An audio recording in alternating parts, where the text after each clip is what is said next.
You can either wind up well within the money comfortably and at the final table with a stack load of chips, bullying everybody at the table and table captaining with a better chance to win, or you can either be hanging on by threads by trying to get into and squeak into the cash and then pray and hope that you might make the final table.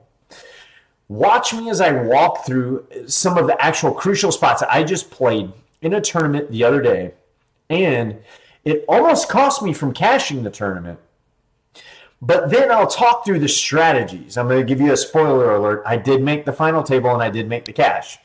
But after going from a really big stack to almost crumbs and fumes, I made adjustments to my play, and I'm going to show you some of the mistakes because I see these mistakes happening over and over and over again. I'll make sure that you don't make these mistakes, but you need to identify them first. And then second, I'm going to tell you the adjustments that I made, how you can make adjustments, especially when you catch yourself making some of these huge crucial errors at the time where you're going to need to be able to master this to own your long-term return on investment in tournaments. I'm going to teach you how to make sure that you maximize those spots and do a really good job of closing out both money bubbles and tournaments just in general. Let's jump into this. So, give you some background as I'm walking through this. You always need to be evaluating where you're at. For instance, right now, I want to say it's fourth. I'm in fourth place with 14 left, but only 12 pay. So remember that. 12 pay, I'm in fourth, 14 left, we just need 2 to bust. And as you see, we're still actually pretty deep. 2, 4, 6. We got 8 at this table. Does that mean they only have 6 at the other? It's kind of weird math. I guess they kind of misbalanced the way that they had the tables.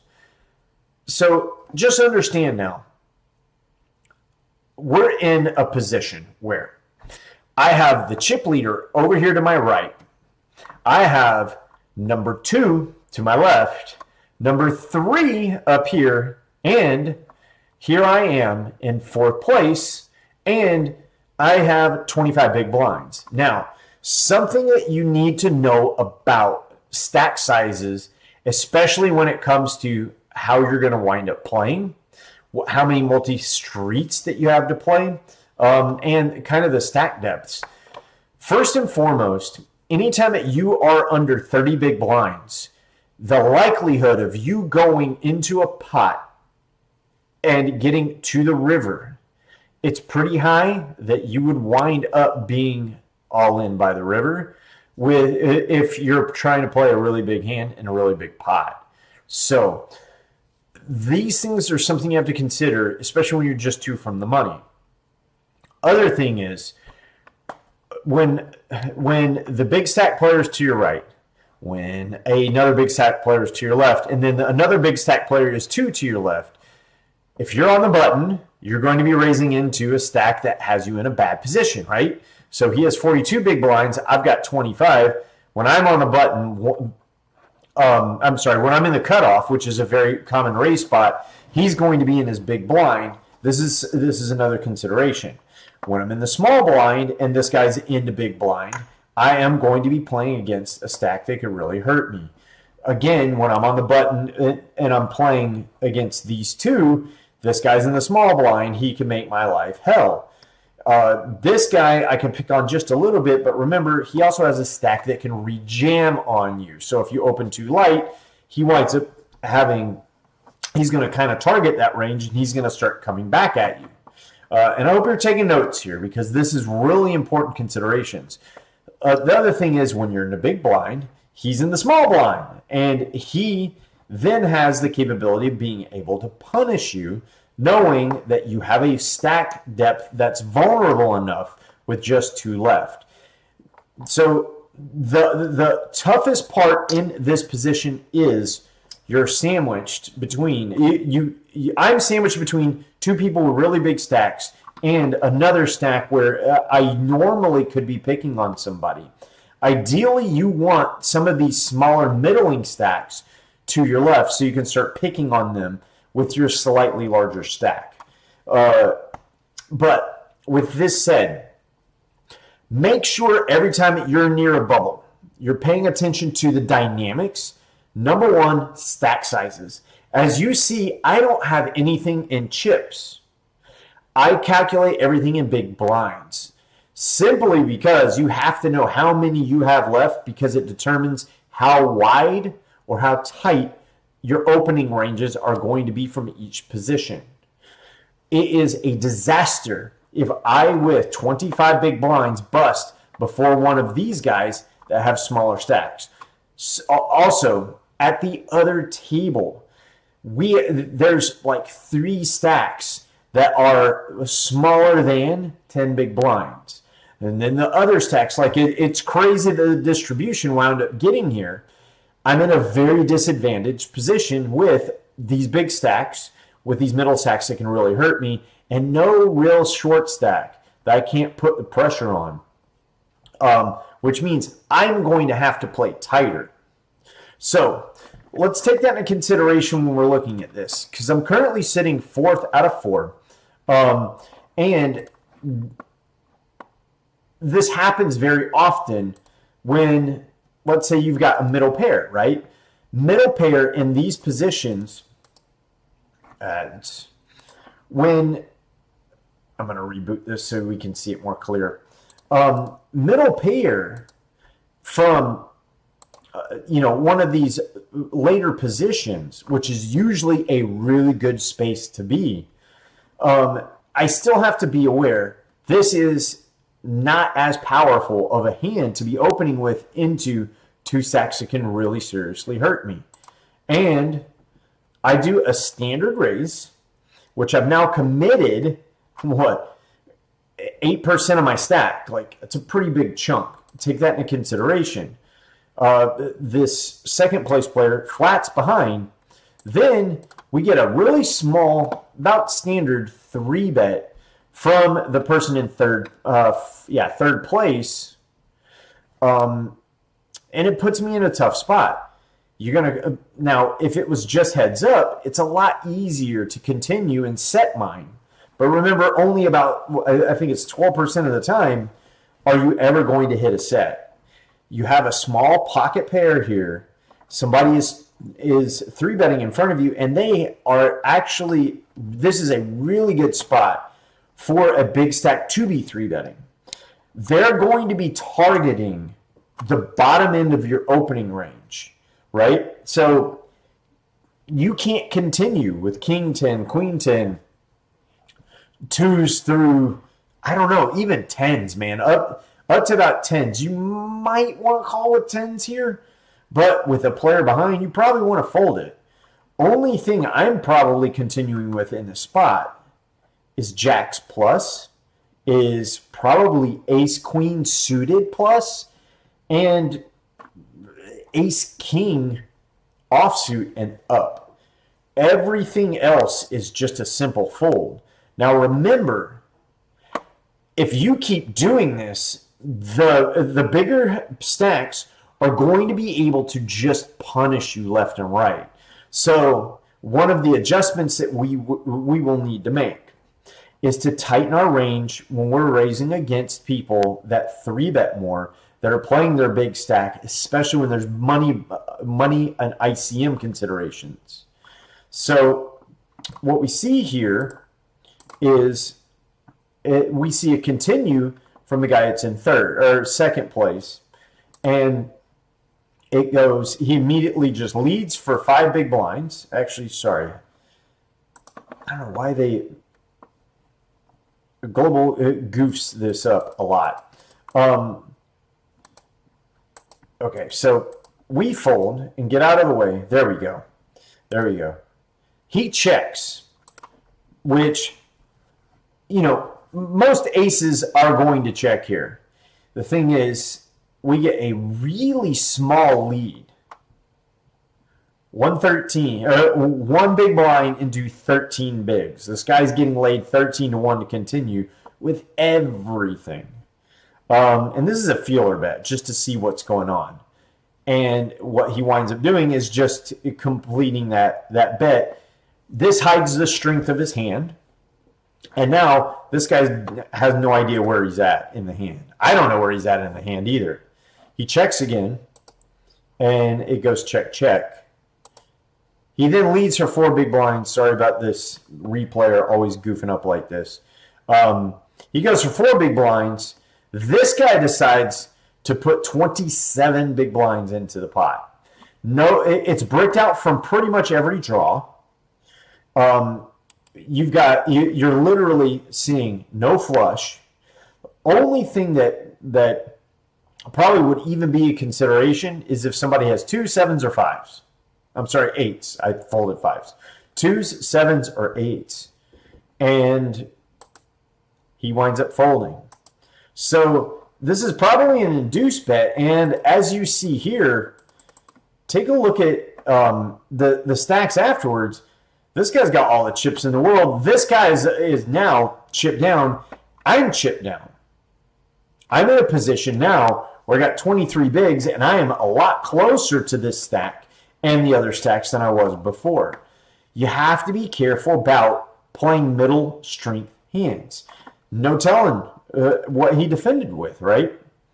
So a couple of hands later, we wind up. Sorry about the graphic showing. Let me make sure each one is reset. Yeah, cool. Okay, so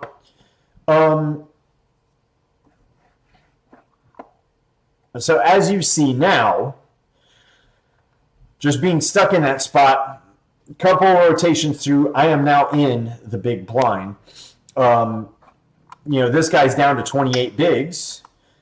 Actually, it's just one rotation through and a couple of hands later. This guy now has 65 bigs. This guy's got 103. I'm now in, I think, 7th place. And now this guy, if I'm not mistaken, is in 5th. But we still have number 1 and number 2 sitting at the table, and they are punishing everybody. So this happens. Jack 8 to a single raise from the big blind, usually Jack 8 offsuit. It's usually a big blind defend. So if I have like the button opening up on me 2x or any of these other positions, like the cutoff, the hijack, and the low jack, like all of these are usually they tend to be a little less strong. But at the same time, you have to be careful. This would usually be a big blind defend. Now, this guy, he has a serious fold problem. He's been playing like this the whole time. He has a fold problem too, by the way. This person, on the other hand, is very different. This person's been playing pretty solid. But as you see here, this flat, and then this raise, and this flat, at this point, considering it's not going to be a heads-up pot, considering, remember, I have a very weak-ish position, and my hand is hardly even middling strength here, but I can start getting overly invested into this pot, so I go ahead and call one. And it comes out where I would have a backdoor straight, basically backdoor straight draw, because backdoor flush draw, you're not playing to an 8-high flush, period.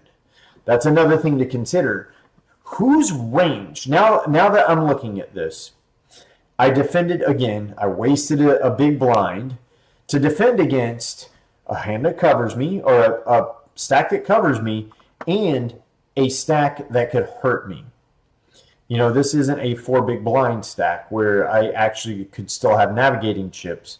But instead, I'm defending here a little light against 2 players and out of position. This is a pre-flop fold, period. It's a pre-flop fold. Multi-way, your range needs to tighten up. Yes, you're getting a great price to defend.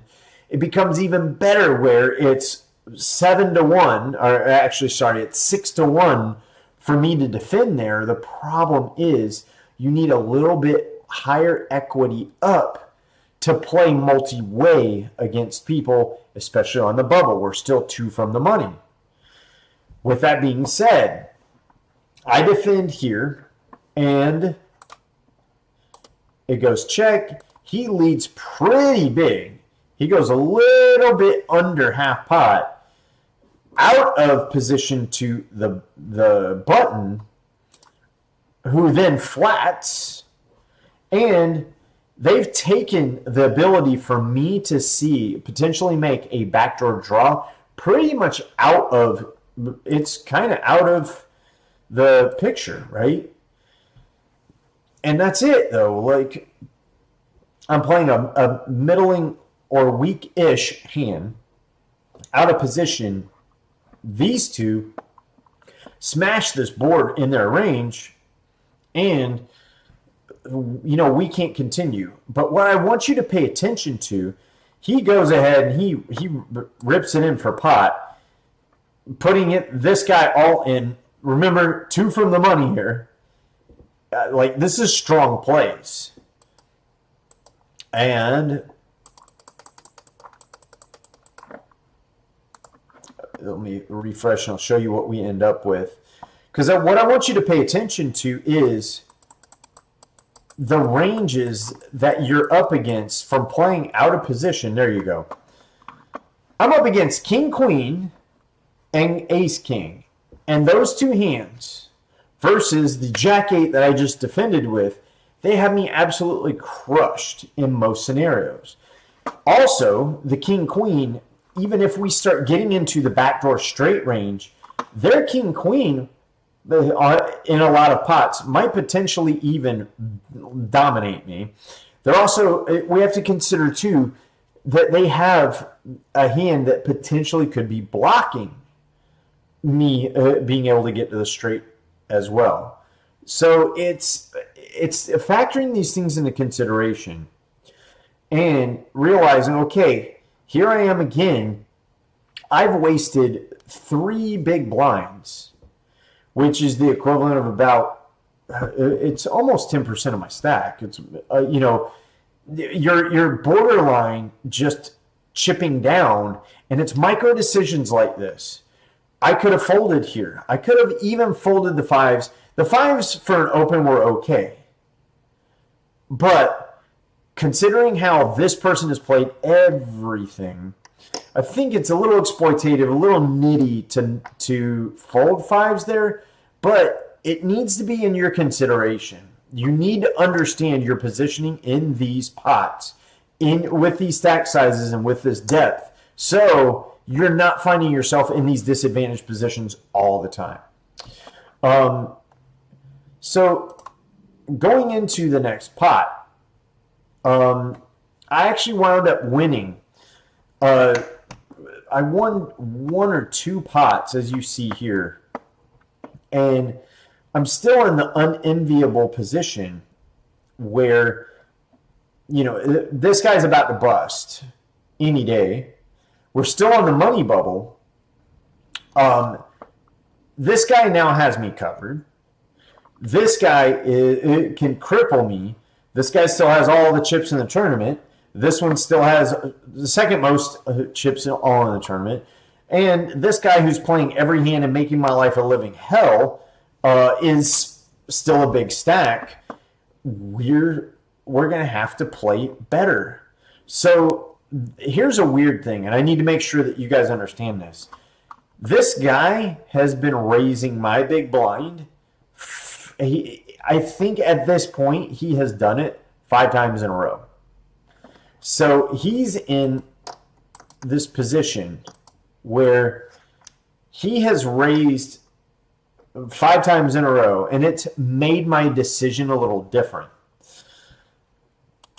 So King 7 with 25 big blinds against an all-in raise. What I'm going to do is I'll pull up I'll pull up a chart real quick for you guys, and I want you to understand what your defense range would be with this kind of stack, considering you're on the bubble.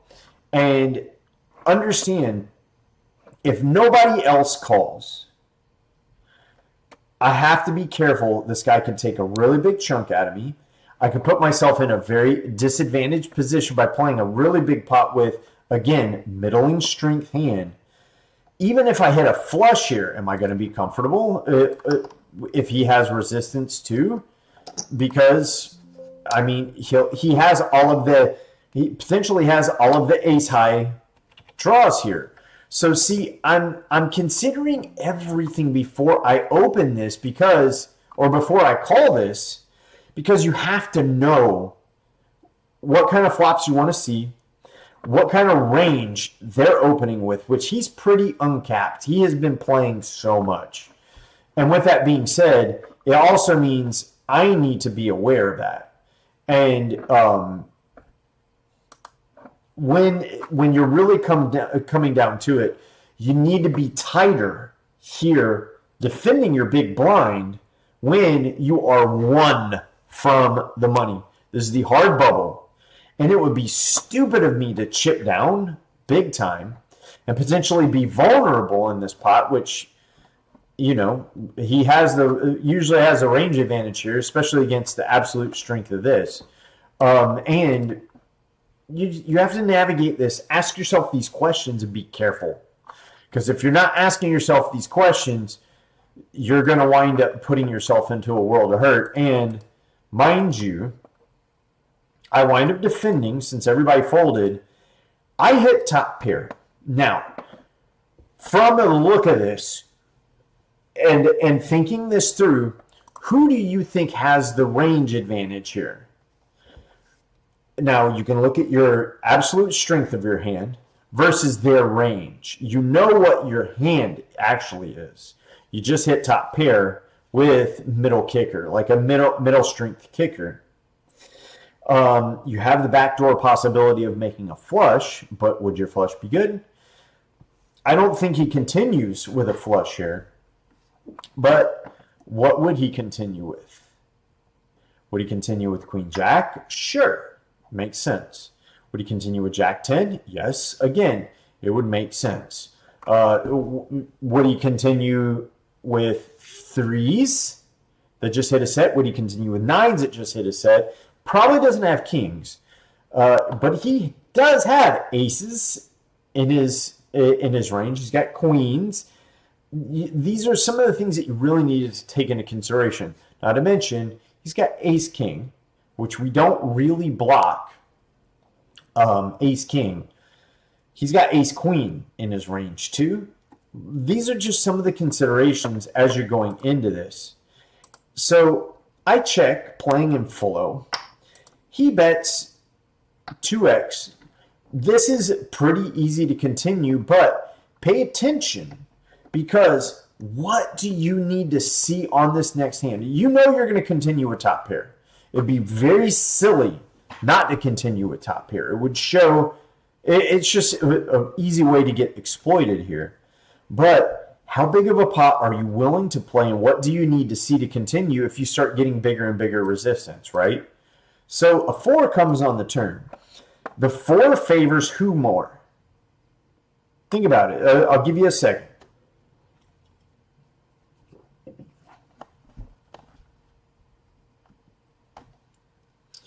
It's kind of a brick, but it does bring in a backdoor flush draw with hearts. We don't block hearts. That is a consideration here, right? There's 9 big blinds in the pot. This could get out of hand to a point where we could get all the chips in. We only have him covered by 4 big blinds. Got to be careful. We got to navigate this smartly. This actually, yeah, it kind of breaks out for both of us, other than the heart draw starts getting in there. But how comfortable are we feeling with this? Here again, we have played a middle strength hand to a raise to somebody that has the nut advantage and the range advantage here. So Continuing on, I check. They go a little bit bigger. And, you know, what is he indicating? He's indicating, at least on 2 streets, that he has a hand big enough to try to extract value from it. At this point, do we have give-ups? Would you still fold top pair here? Or not? Probably not. You got to keep going, even though you're probably beat to another king. King, queen, ace, king. Like the way that they are playing, they're playing it like they have a bigger king than we do. And here's what we do. Now, here's the funny thing. Ace 5 just got there. Does Ace 5 of hearts continue on like this? Maybe. With the possibility of a backdoor flush and backdoor straight draw? Maybe. Potentially. 3s continue on like this, trying to get money in the pot. 9s continue on like this, trying to get money in the pot. All the better kings. Like, remember, King 8 is a better hand. King 9 is a better hand. King 3, King 4, King 2. Like, all this. I mean, they all continue on. So that's another consideration. And I want you to see what I did. I actually put in what is called a blocker bet. And my intention here, and this was a mistake. I want to make sure you guys don't get this. You guys don't make this mistake. Usually a blocker bet has the intention of making sure that the person that has been taking the lead is blocked. You're targeting their lower end of their range.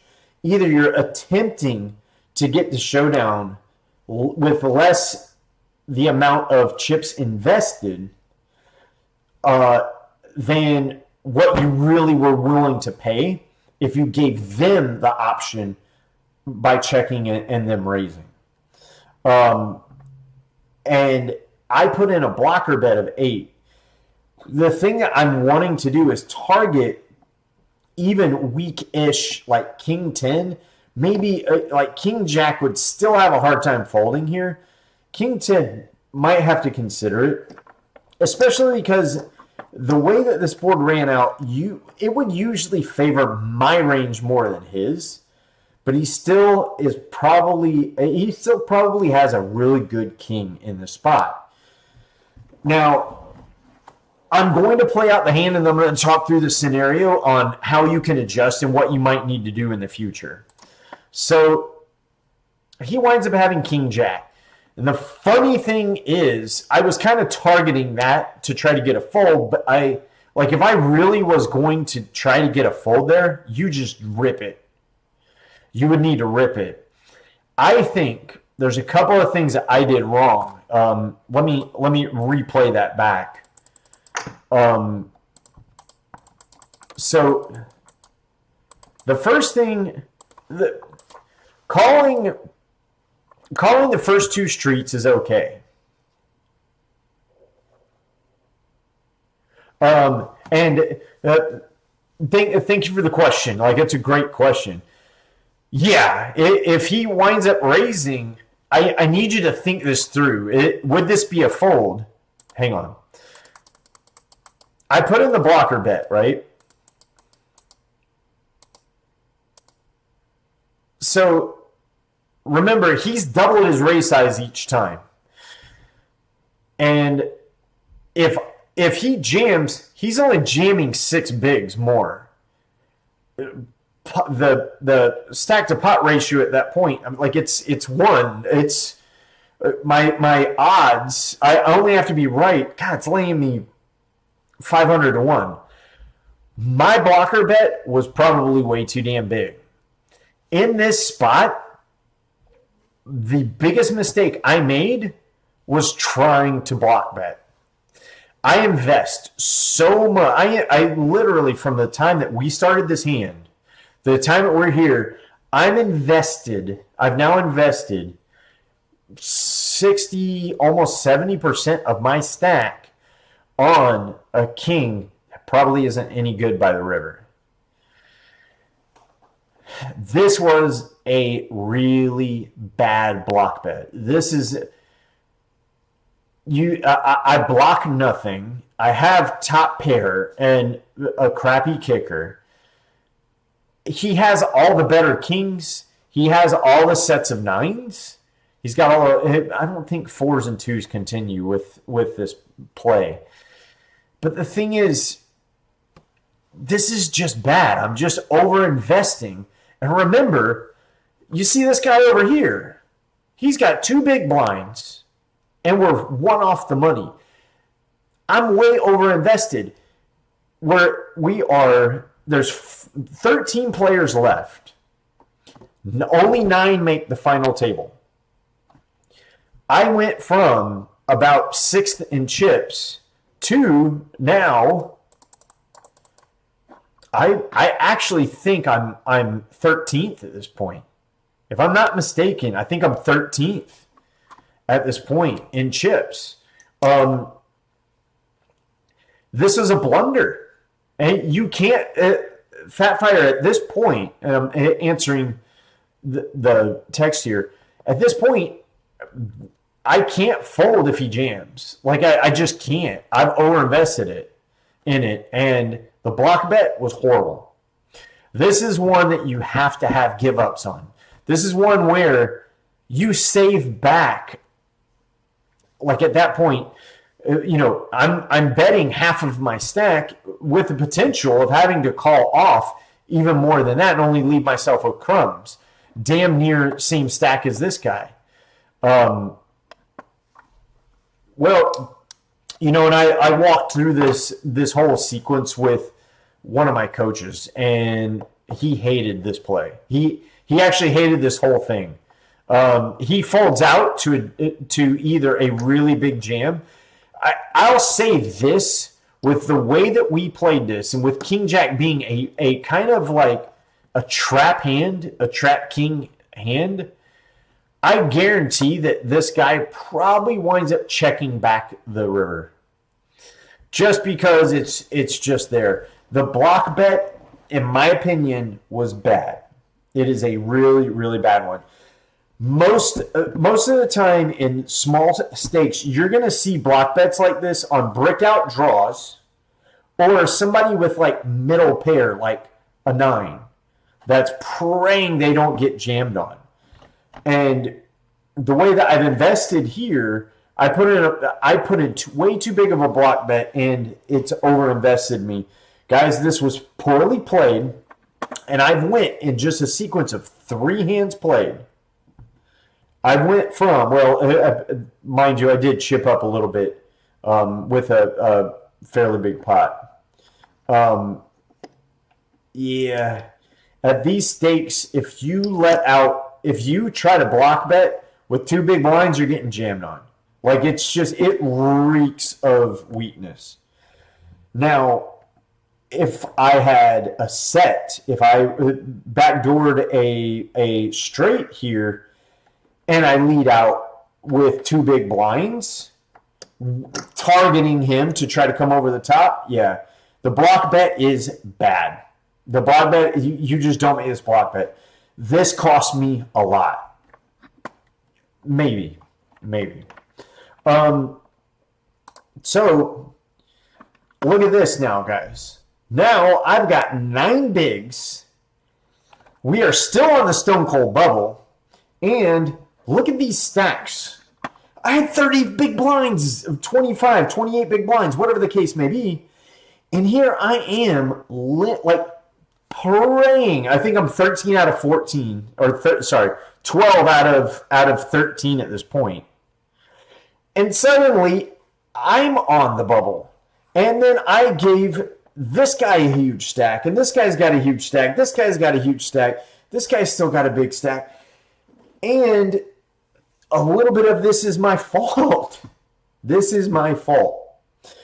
So you have to be aware inside of these ICM considerations when you're making these plays, because you definitely can start pressuring other stacks, but there's a lot of times it's better to preserve your stack, especially when you're in the top, let's say 1 through 5.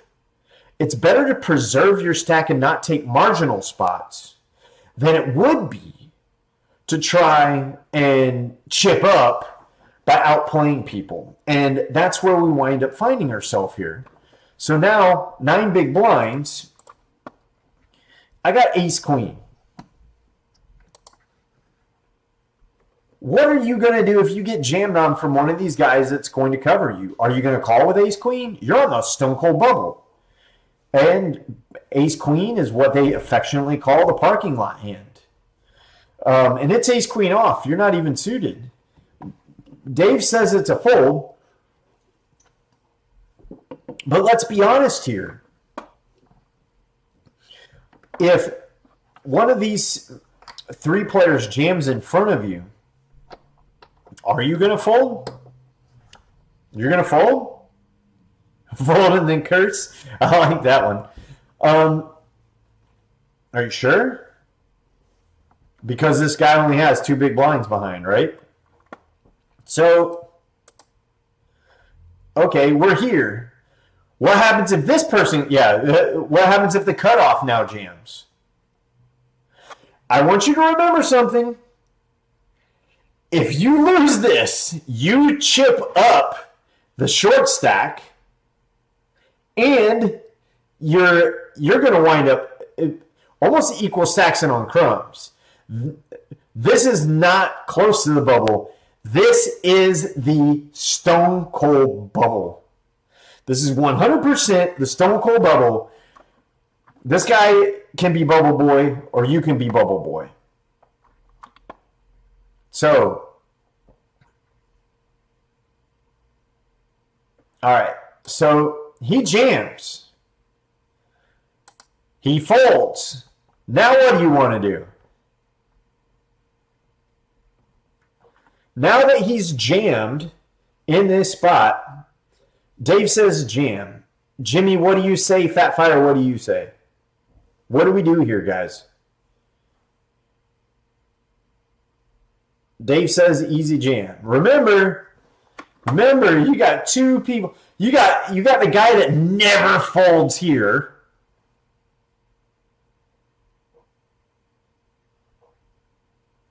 All right, so Jimmy thinks call. Dave is saying jam. So he's jammed. Fat Fire's trying to make a decision, but Fat Fire's reading the chat all at the same time. Like, this gets tough, right, guys? Dude. So, guys, I want you to remember something, and thank you so much for participating in this.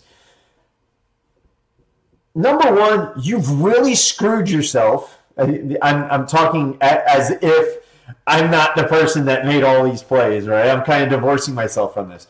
I really jacked myself up to be in this position by overplaying hands that I shouldn't have. I shouldn't be in this position. This should be a snap call from me. Or even a snap rejam, right? Right. See, exactly. Dave, for those of you that might not be able to read the chat, Dave is saying it would be a lot better to isolate this, and something to take into consideration. If I had that 25, the 20 to 30 big blinds, they would have to have a really nutted hand to call, because I have fold equity at that point too. Here, yes, it's going to cost them 1/5. It's going to cost them 20% of their stack. But dude, man, I'm jamming here. They have like a suited ace, or they have like 9s or 10s plus, or even ace jack plus here. Like, man, and then I'm having to jam it and take it 3 ways with no fold equity, and that allure of them going in and having a really large stack going into the final table. This becomes tough. So I'm giving you guys all of this information because we're seeing it as a big picture. These are considerations, because I am missing an opportunity to isolate and take down and add about, I don't know, if I had 30 big blinds, adding four big blinds here, dude, you're adding 10% to your stack and putting yourself into a very advantaged position over these guys by having them covered. Like, all those micro decisions leading to this point is putting me in a position where I'm even contemplating folding as strong of a hand on the button because I could potentially be Bubble Boy. My boy, Mr. Jimmy, is saying you don't want to flip large stack on the bubble, and he wants to knock it out. You need the bubble to pop, and it's the bottom of the resnap range. And see, like, thank you guys so much for participating in this because this is super important. The fact that everybody is having a little bit harder of a time making a decision on this is because I see in considerations how desperate we now are to beat this person because we got into this position in the first place by playing those other hands, those little micro decisions and micro mistakes that have led us to this moment here. This is all legitimate. This is all very real. And these are why you need to play bubbles smarter and more wise and get your hand ranges right and study ICM. And this is where I'll tell you guys, like, there's oftentimes when I'm playing real well, I'm thinking through these spots. When I'm not playing well, I'm kind of going through autopilot, or I'm playing too many tables. I kind of go through autopilot and we start putting it in here. Jimmy says, the old hymn is jamming ace queen under 10 big blinds. And he's also saying calling. Dave says calling is terrible. You're right.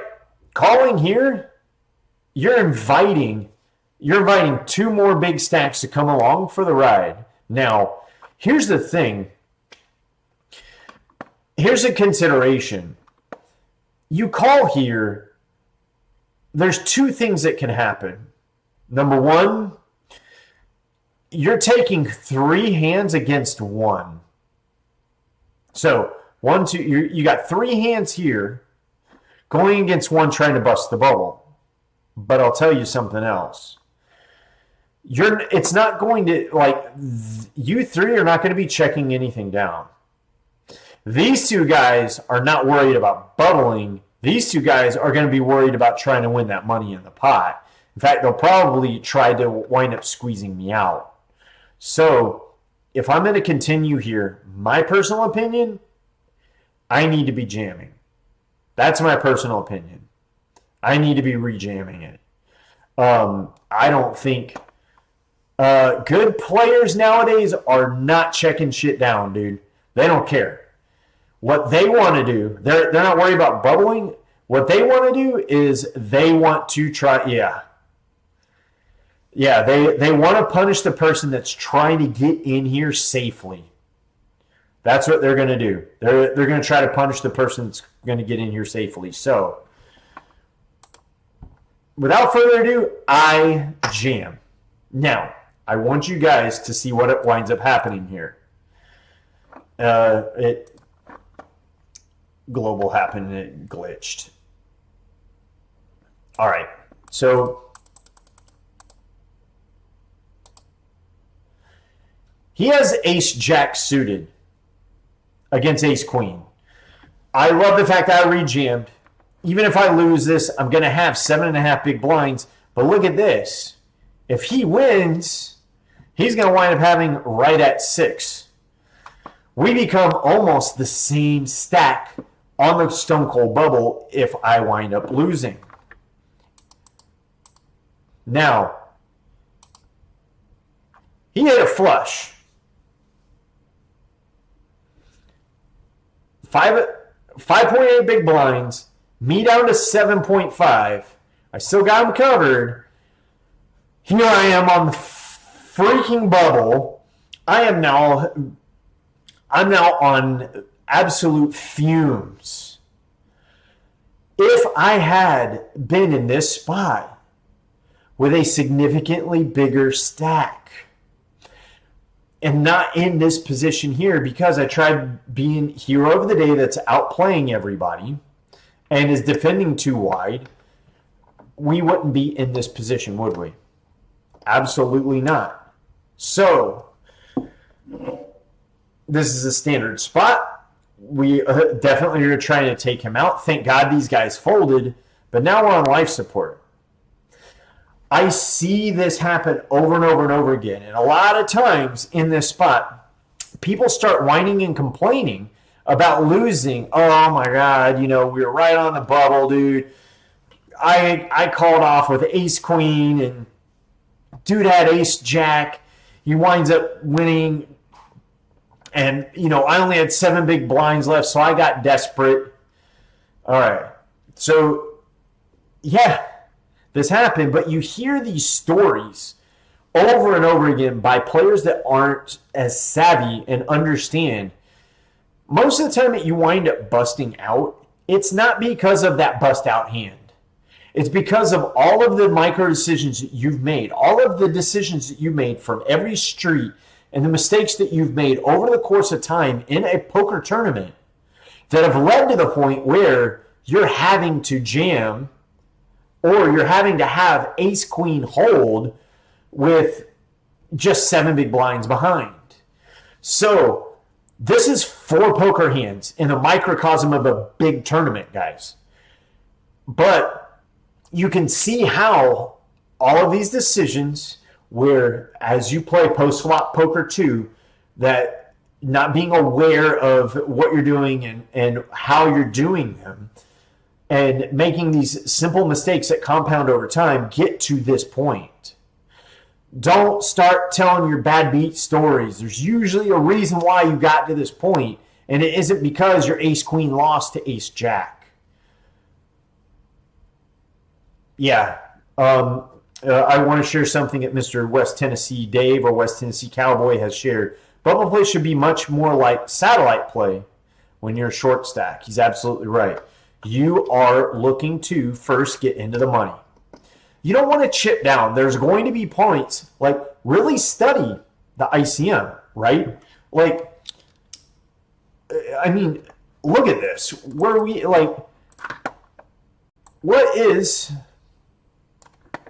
do you think? Let's see.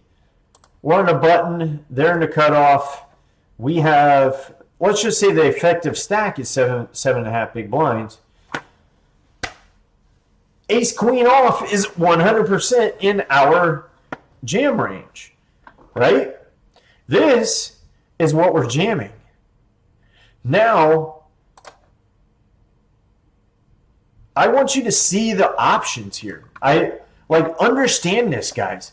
There's a humongous difference between if I had 25 big blinds. Now, remember, I know I'm kind of playing around with this and understand that this is effective stack. This isn't exactly what happened in that scenario, but I want you to see all of the decision points and the tools that I have available to me at the different stack depths.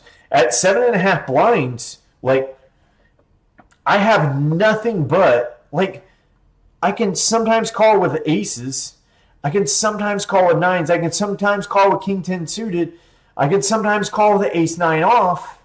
But everything else is a jam. And even those, it's questionable. I'm not even for certainly jamming sevens because of 75% of the time I'm jamming it, but 25% of the time I'm folding it with 9 big blinds and 25% of the field left.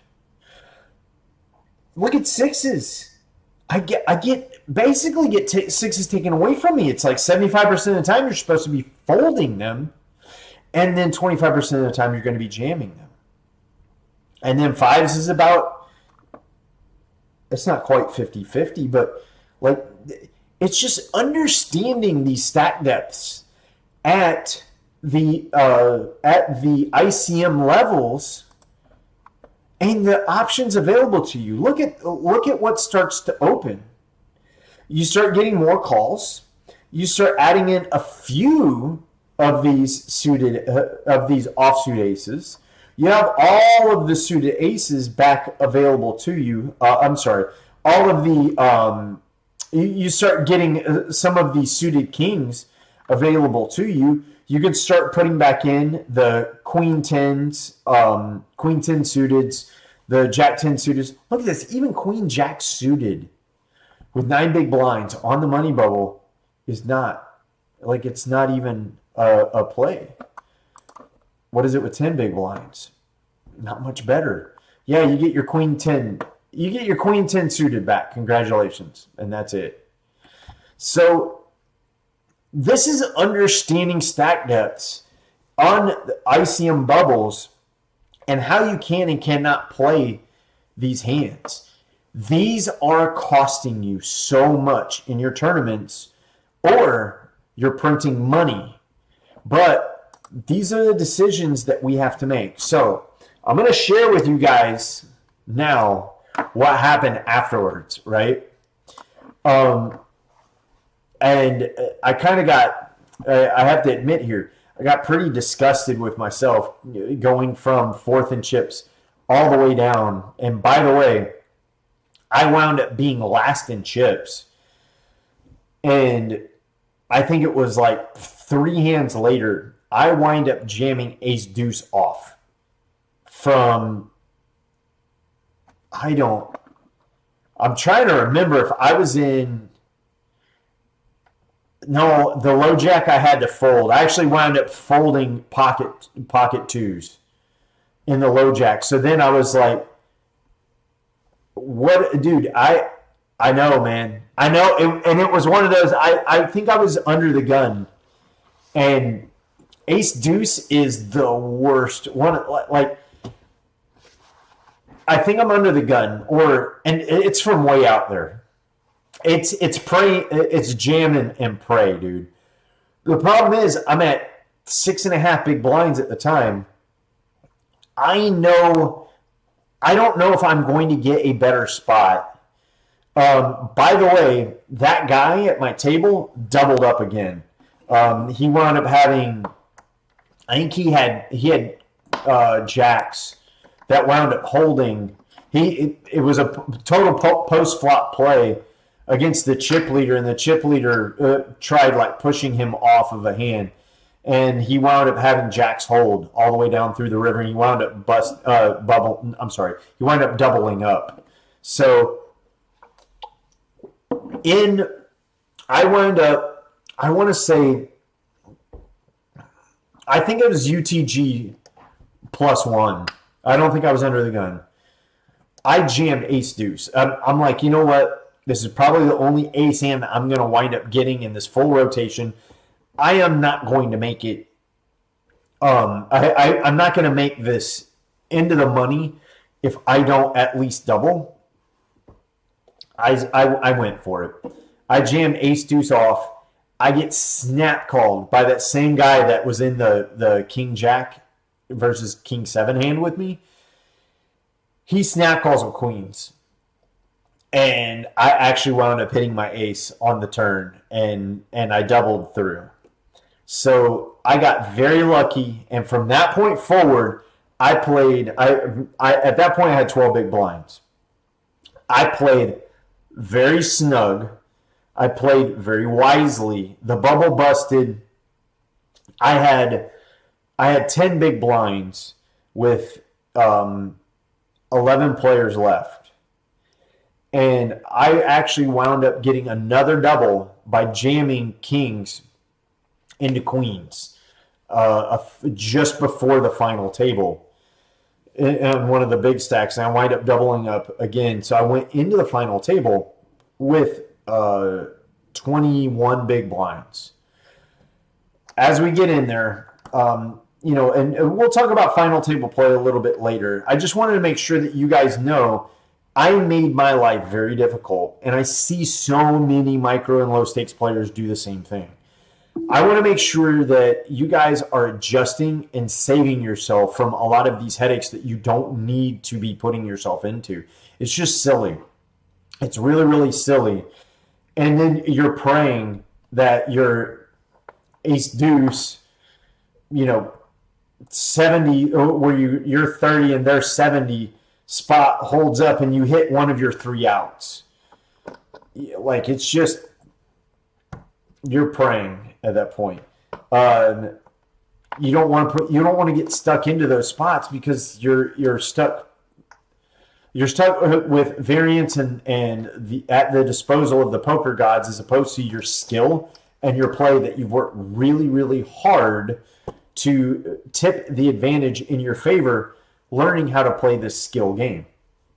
So make sure you're not putting yourself in disadvantaged position. Make sure you're not leaking a lot of your equity. And just make sure that you're not making a lot of these mistakes that I've went through. Understand stack depth. Understand where you're at with ICM versus where everybody else is inside of the bubble. Make sure that you know what your starting hands should look like and how much more snug. And here's a really good example of this point that I'm making. Let's say that your early position, raising first in,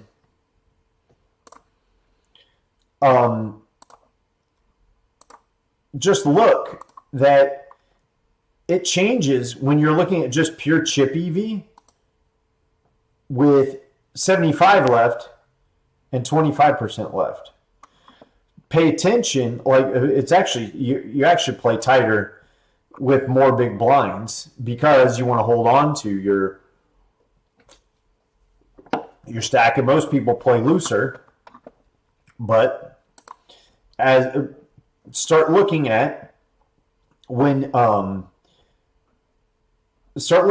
you get down to like 20 bigs, which between 15 to 30 is going to be your sweet spot, or it's going to be the zone that you need to know how to navigate in every tournament. And what does that look like from every position?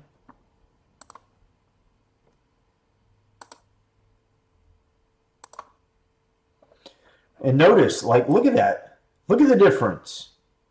You start from middle position. You start having to take out a lot of these suited connectors, and you start having to play some of the bigger cards. But look, some of them aren't even in there because you don't want to get stuck into a position where somebody's calling with a better ace and putting you in a tough spot where you're having to call down with some ace 5 off junk. Same thing. Like, really master the hijack, the cutoff, the button, the small blind, and the big blind.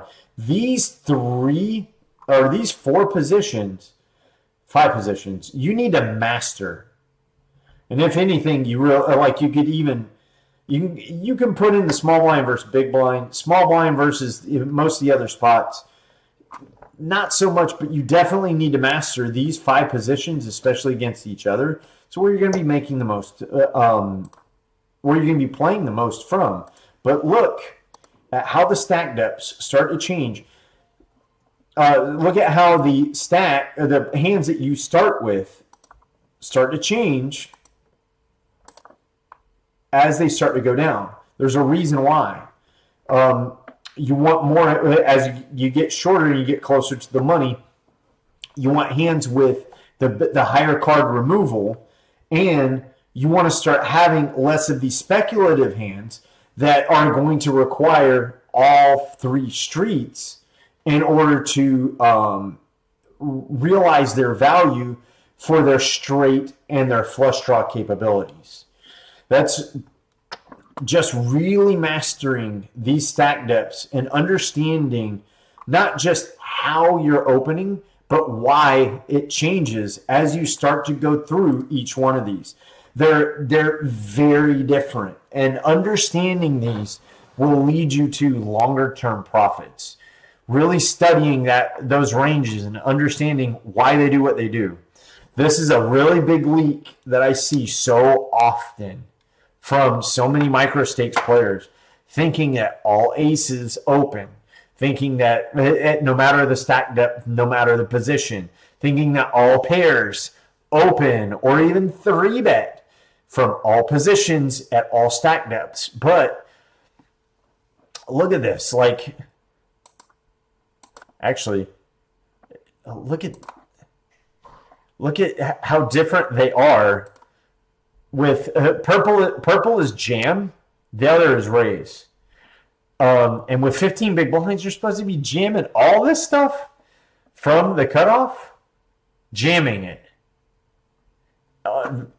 Now, I think this is super aggressive, and you're only going to be getting called. But and another tip to remember: the reason why you wind up jamming with this many big blinds, I don't advocate that, even though this is saying to do it. But the major reason why you wind up jamming with most of this stuff, you have fold equity. You have enough that you could probably get a fold from it. I wouldn't just start open ripping twos from the cutoff just because you have a pocket pair. Understand the ICM value of it. And last but not least, guys, if you're having a hard time mastering each level of a multi-table tournament, I do highly recommend that you start, like we already have talked about, getting some kind of like pre-flop charts. You can reach out to me. I can talk with you and coach you through some of these spots. Make some real easy charts for you to understand how to go through each one. But immediately go and start studying ICM, the independent chip model, which tells you the absolute value of your chips related to the amount of money that's left in the prize pool. As people start to bust out of the tournament, your chips that you have in your stack start to add into more of a monetary value, to the point where, let's say when you get to a certain level within the money, your stack is usually worth more to preserve than it is to lose some of it, because you're actually losing dollars by losing the money out of your pot. And that's where studying the independent chip model, how your EV, your chip equity is going to translate into money. This gets really difficult to do if you don't know how to go through all the phases in a tournament. But go and play for a week, sit and goes, and pay attention using some of this chart, some of these studied plays, and go and start to work on beginning stacks. They usually start about 50 big blinds, and then start to whittle their way down. And by the time that you're usually on the money bubble, let's say you're playing a $6 9-person tournament or 9-person single table tournament, you're going to go through every phase. You're going to go through the early phase when it's better to be a little tighter, ranging how people are playing, understanding that you're looking to just chip up a little bit. You're wanting to make sure that you're preserving your stack. Let the donkeys bust. If you got a big hand, the donkey's jamming off into you with aces. You double up your stack. Great. You have a greater likelihood of winning. But at the same time, you don't want to put yourself into some of these marginal spots. And this happens a lot more often inside of sit and goes because the size is so small, and you're only going to get, let's say in a 9-max tournament, only 3 people pay. Only 3 people wind up getting in the money. You get to go through in a very small microcosm of a sit and go, all of the phases of early play, tight is right, play your positions, play stronger hands. Middle play, when you want to start taking a little bit of some of those edges and pushing it and trying to chip up. And then bubble play, which is exactly what we've covered here inside of this walkthrough in this stream. And then like the absolute bubble. So like the soft bubble is going to be, let's say 4 people. I'm sorry, 5 people when you're down and only 3 pay. And you get to learn how to either navigate those short stack situations or sneak into the money. And then the absolute bubble, where it's just a critical mistake if, let's say, you have middling chip stack and you wind up busting way before somebody that has like 3 or 4 big blinds, and that happens often. Learning how to play that level, or if you have almost no chips and you need to be jamming a certain range to try to double up, and then within the money, where your intention is to maximize as many first places as you can get. And what you'll find, if you're playing the right balance of aggressive in a sit and go, you're going to have a lot of thirds and a lot of firsts. And if you're getting a lot of second places, you're probably not playing to win. And once you're in the money, it's one of the things that you really want to do. And this is the thing. This gives you the capability of being able to make these adjustments and plays in a multi-table tournament, but it's also teaching you how to maximize your final table play too. And go back, do some active learning with this stream. Take some notes, write it down, start really understanding each level of play, especially around the bubbles, and take this into your next sit and go, take this into your next multi-table tournament. And when you start getting into that bubble play, start asking yourself the same questions and going through some of the same things that I just went through, but use the notes and the active like gameplay out loud that I just said as you're making those micro decisions inside of your play. And I'll leave you with this, guys, and call it a day for the stream. It is super important to gameplay yourself. So don't do things just on automatic pilot, because that's just kind of how you do. Really evaluate your play. Go in. Maybe you want to do this out loud. I find that this helps me so much on stream, especially when I have you guys holding me accountable to not punting off. And then I'll always hide the little plays that I do that are kind of punty and making a questionable decision off stream and never pull it on. But start to game tape yourself and talk through your decisions. Don't just go on automatic pilot. And then if you want to record it, like doing a screen record, really helpful. So go, like Windows has, if you hit, I think it's Windows W, the Windows tab W, they have a little gamer system that does screen recording inside of there. Macs have screen recording too. The other thing is, guys, you could have your camera up on a tripod behind you over your shoulder. You're talking while you're playing, and it's happening in real time, and you're filming it. You have so many options, but go back and watch it. Listen to yourself play. Bring it to somebody. You can bring it to me. I have no problem with that. In fact, it would be my pleasure to be able to help you with it. But talk through the game tape. This is exactly what professional teams do on coaching any of their players, right? You have professional, like baseball players going and watching hitters' tendencies, pitchers watching hitters' tendencies. You will have the New England Patriots recording people's practices to learn their plays. Just kidding. I had to make a dig at those cheaters.